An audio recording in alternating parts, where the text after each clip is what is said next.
frames and if we've got any issues down there as well. So let's go over to our YouTube studio to see how we're going over there. And you can see I'm live. Over here we've got our chat, so we can chat to our people out there. Hello everyone out there. Hit that, which is cool. That's really cool. Looks like we've got an excellent connection and that's all working really well. Let's go back to our OBS. Another thing we can do is go to our studio mode, which we spoke about earlier. So this is where, the live stream experts and pros would normally traditionally go in their software. Over in my preview area on the left over here, we can put our presentation and get that queued up, ready to go. And then when we want that to go live, we simply go transition and that will come on like so. And let's say that we want to put our video on next.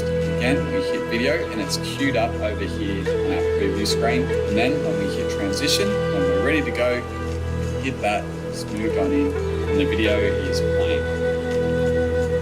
And then at any time, of course, if you want to head back to that main camera, you can select over here, there I am, and then transition back onto the live stream. And you can click off studio mode just by going down to the bottom right hand side here, click on studio mode, back onto the full screen. So there you have it, guys. That is a complete walkthrough of OBS Studio. I hope I've taught you something, hope you've learned something today and you feel more confident going into your live streaming. Now, if you want to see how OBS stacks up to the other top options out there, check out the videos linked on screen where we compared the best live streaming software for Mac and PC. And don't forget to check out all the resources we have for you linked in the description below, including a link to my channel too if you want to check that out. Thanks for watching. I'll see you in the next one. We're going to cover how to use OBS Studio step by step in this complete tutorial for beginners. Hey, it's Justin Brown here from Primal Video, where we help you grow an audience and scale your revenue with online video. If you're seeing value in this video, make sure you're giving it a thumbs up. It really makes a huge difference. And all the links to everything I mentioned in this video, you can find linked in the description box below. Let's jump into it. So OBS Studio, or Open Broadcaster software, is a powerful and very popular live streaming software and screen recording app. It runs on Mac, Windows, and Linux, and it can stream to places like Facebook Live, YouTube Live, and pretty much all the major live stream platforms. With all its great features though, it can be a little overwhelming for new users. But don't worry, this tutorial is designed to get you up and running fast and walk you through all the key settings and the steps that you need to know to host your next live stream or record your screen using OBS, all in just a few minutes. Plus, I'll also share with you some low-cost resources or tools that work great with OBS along the way, like how to get a cool animated title when you're ready to take things even further. Okay, so here we are in OBS. I'm going to take you through this walkthrough using a Mac, but the process is exactly the same if you're on PC as well. Now, this is a brand new, fresh install of OBS, so this is what you'll see if you've never opened the app before. This big black box here in the middle is your preview area. This is where you can see what it is you're going to be broadcasting out. Down the bottom here, we've got our controls. This is where we can start streaming, start recording. We can switch between this preview mode and studio mode. So if I press on this now, you can see that we have our program monitor, which is what we're pushing out. This is exactly the same as what you were seeing before, but now we've actually got a preview as well. Now it's a little confusing because the other one's called preview mode and this is the preview here, but essentially we can queue things up on this side, and then when we press this transition button, then it will actually send it live. So if you're going to be moving graphics and those sorts of things around and you want to not be doing it while you're live, or the viewers aren't watching what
same? I think the first part of the question, is that the same for all three of you? The LP, I think all of us raised from the same set of limited partners, endowments, institutions, etc. And They're very methodical in the way they allocate. And how do you first find these limited partners? I mean, with all due respect to their efforts, I think they are riding a little on their franchise relationships. So there are American brands and Chinese brands. So have you're also saying done we a lot don't of work for our fundraising. They've done He a has lot to of work work. for our fundraising. Which is a Track fact. record. So there's enough of a track record to Also rely it's on. a fact that without a parent, like overall thing, like So how we all got started, it's We very try to ride on their sort of coattails How in do the you do sense that? that they're talking to a certain set of people, so people are exposed to India. Right. So they come asking, they come and visit them.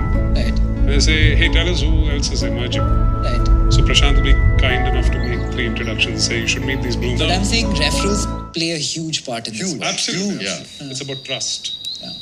And both of you know this better than anyone else. You manage or you basically handle money. Money is more about, I would actually index trust more than returns.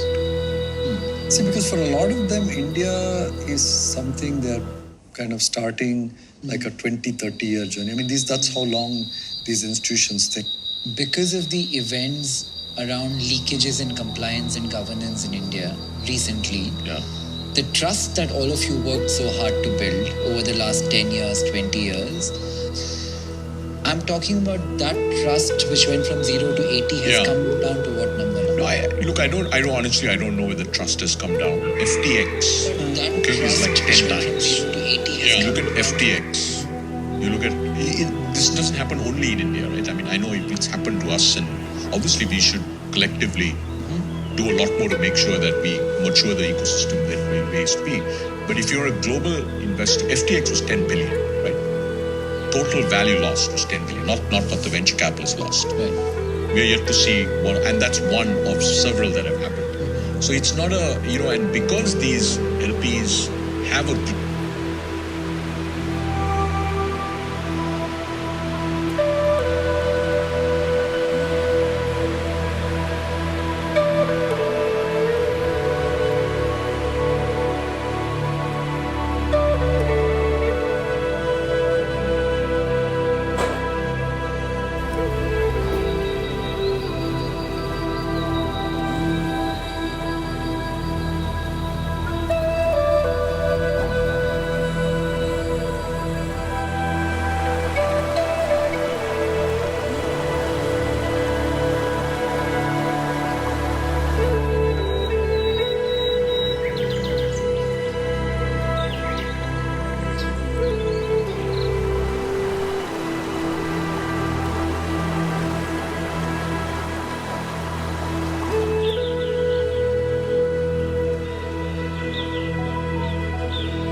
I think it's not because we're in it, of course it's something that we need to address. There's no question. You're saying it's not India, it's a global Data show, right? I mean, you have to keep in mind that because we're here in our ecosystem, right, we've seen this huge correction. This is a global phenomenon. Public tech stocks outside the FANG are down between 60 and 80%, some down 9%. One of the biggest companies it's up now, it's down 9%. So, similarly, private tech valuations in the US, they have corrected much more than they have here. Right here, I think it's a phasing issue. So what has happened over the last 2 or 3 years is not an Indian phenomenon. It is a global phenomenon, right? So, and these institutional investors, they invest globally. They invest in the US, which is where most of their capital is. They invest in China, they invest in Japan. So, for them, this is not an Indian phenomenon. I mean, So I have a question. So these entities are the investors and shop, right? As in, they need money. So my question is, are they really investing in you, the fund manager, or are they investing in India? I mean, what are they investing in? I mean, they already are sold to the India opportunity and then they're selecting a fund manager. Yeah, so it's a sequential decision. Whenever I'm faced with the same involved, is you don't get to the second round, it's the soul. And within India, if you're already allocated, the big question is whether that, like Parma and Prashant said, it's an experiment market. I have checked with that, so I have checked with the fund. I'm okay for it. Why do I need that? Right? So for them, it's about until no pressure on Prashant, unless he delivers in spades, they don't need to necessarily act even, right? And so there's a sequence. And then within that, also there is late stage deals. They might not like this idea. And so it's not about investing in any manager. You have to actually make this one. I know from the interview, just US people, like how they you guys do much better. so they have to believe in India first.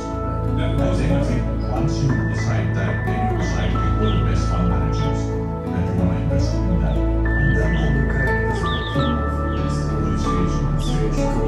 Right now, the benchmark. So what are the benchmark against? Just too early. so we are setting that, right? You're setting that. All of us. We are actually the first 15 years you're setting that It's expectation. exactly around 16, 17 years since this day began. Right.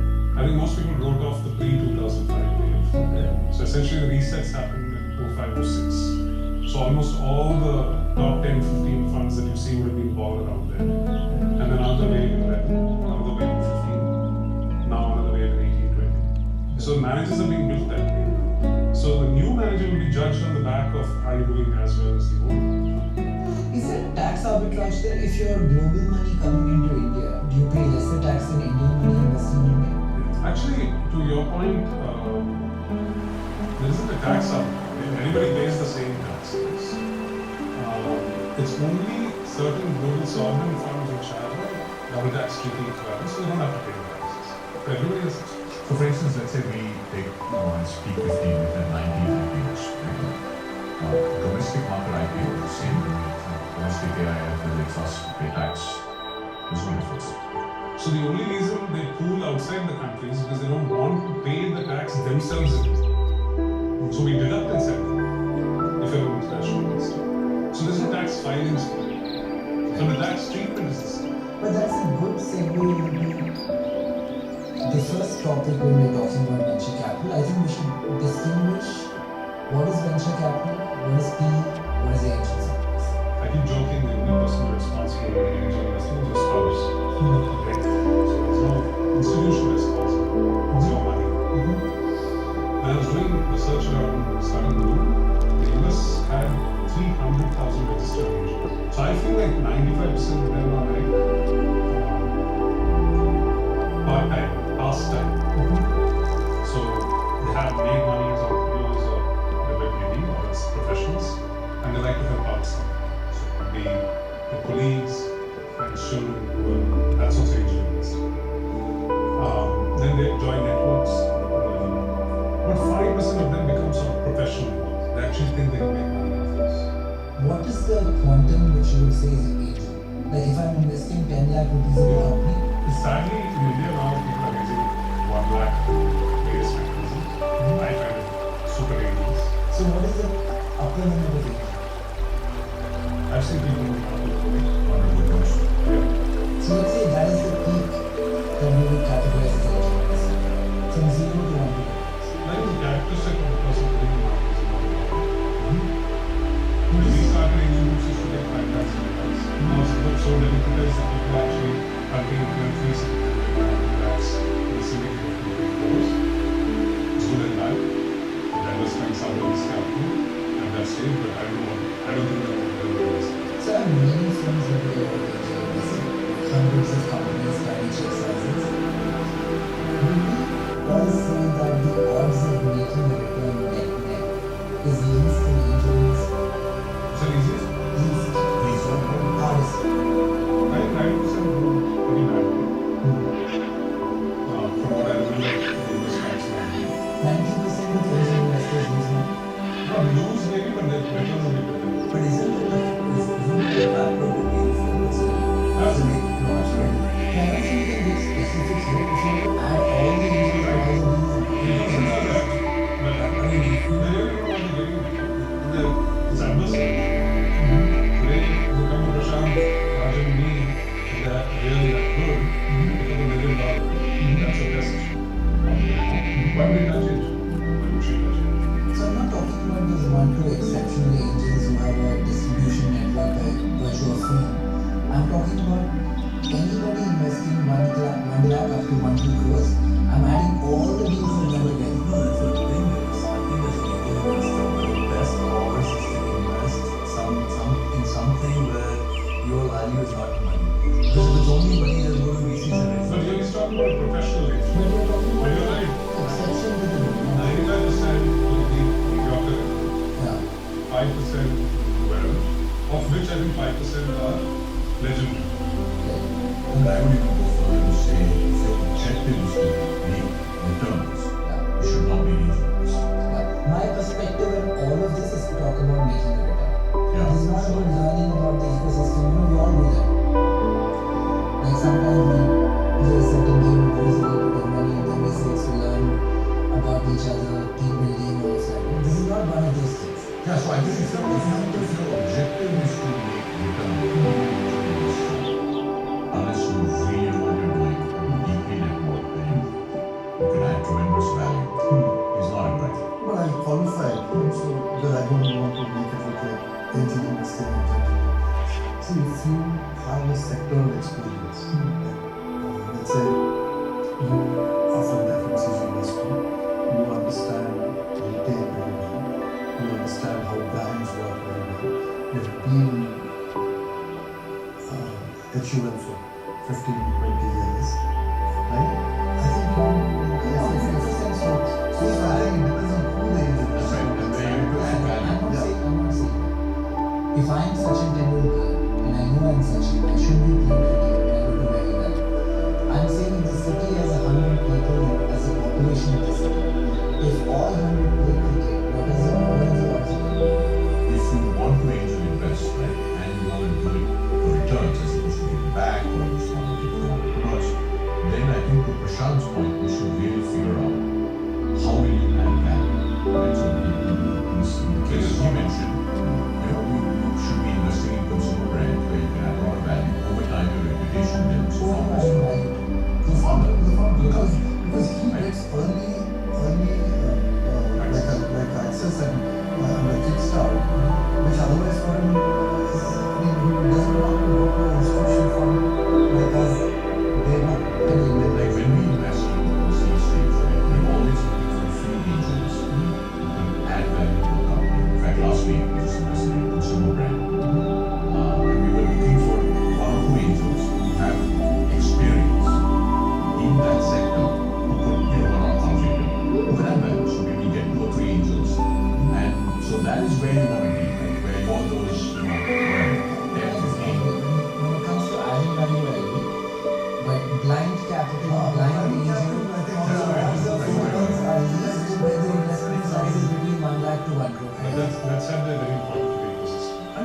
to take risks where institutions can't step in yet. Somebody has to support those. Friends and family money runs out. First round spends, family foods. But basically that runs out. And it's even smaller in quantity. So if you want crazy risks, somebody has to take those risks. And sometimes angels step in. So, how big is the Indian angel? About 6,000. 6,000 active angels. I've heard even more. I've heard some shockingly large numbers. More like 25,000. 25,000. And US you said is 300,000. 15 years ago. 15 years. We are the 2008 data. And in the US you have to be like an accredited investor to be angel investor. Yeah, no. To like the angel fund, they need to be able to invest for us. But you can get even with 10,000 rupees of capital, right? There's no such restrictions. Okay, next, venture capital. Yeah, so angel investors who are investing your own capital in a very, very early stage company, usually you're just starting up to pre-launch. Venture capital is basically institutional capital, where these are organized fund managers in the firms, so it's a P15, it's a lot more, where you raise capital from others. About what number would you start considering yourself a venture capital fund? So I would say a growth fund would invest maybe up to 50 million, so from a few crores per investment up to 50 million, so Fund size of say 50 million? no, I'm talking about per investment. Fund size. So the fund sizes can vary from $20 million to last year fund would be $25 million. 20 million is what you mean for So I think in India now micro VCs are as small as 5 to 10. But that's because the first time manager is raising from individuals, not from institutions. So it's actually raising a mega angel round and calling it a fund. And is that through Cat 1 or AI? That's the Cat 1. Cat 1, yeah. So 100 crore, like you have a lot of micro funds that started at 100 crore. Before we go into this a little bit deeper, what is the AI for this Cat 1 capital? Who can take that? Yeah, very good. The government didn't want to regulate all this. So 96 they started something called domestic venture capital fund regulations. Everybody was classified as that, whether you were private equity, real estate, or venture capital. And they realized that there was a value way to deal with the complexity of these many asset classes. Because now you're asking us to break it down, the government had to do that. They need to be doing it. So 2012 they revised it, all these regulations, AI, alternate investment fund. So basically now the regulators basis what kind of risk. So Cat 1 cannot invest in service companies like debt, it's public markets. Cat 2 can. Cat 3 is only public markets. So who is typically which Venture Cat? capital is Cat 1 and 2. Private equity is Cat 2. How do they decide between one? Basis what securities you have. So if you're only doing equity investing and you don't touch private equities, you do not touch the public markets and debt securities, then you can be a capital. Yes. Back to venture capital. Yeah, so venture capital is, think of it as, this is institutional capital, so it's organized team, it's not any individual's So capital. it could be as low as 5 to 10 million. Yeah, so Or small also fund like would be, billions. small fund would be 100 crores. Large funds would be 5,000 crores. US large funds, the largest fund ever raised is a mission fund, which is $100 million.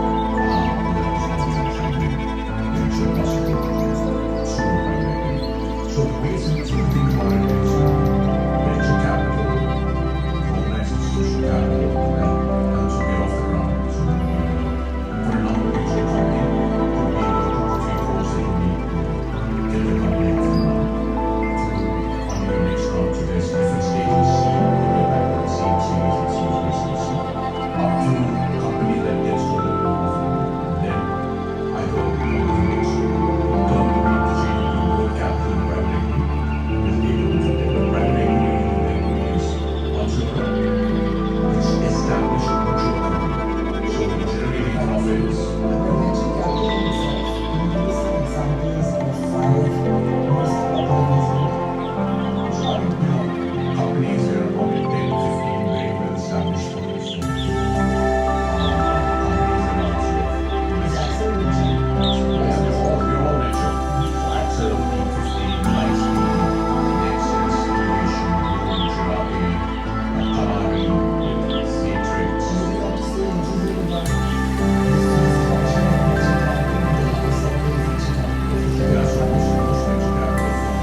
basically, you take $100, you don't get to invest 40.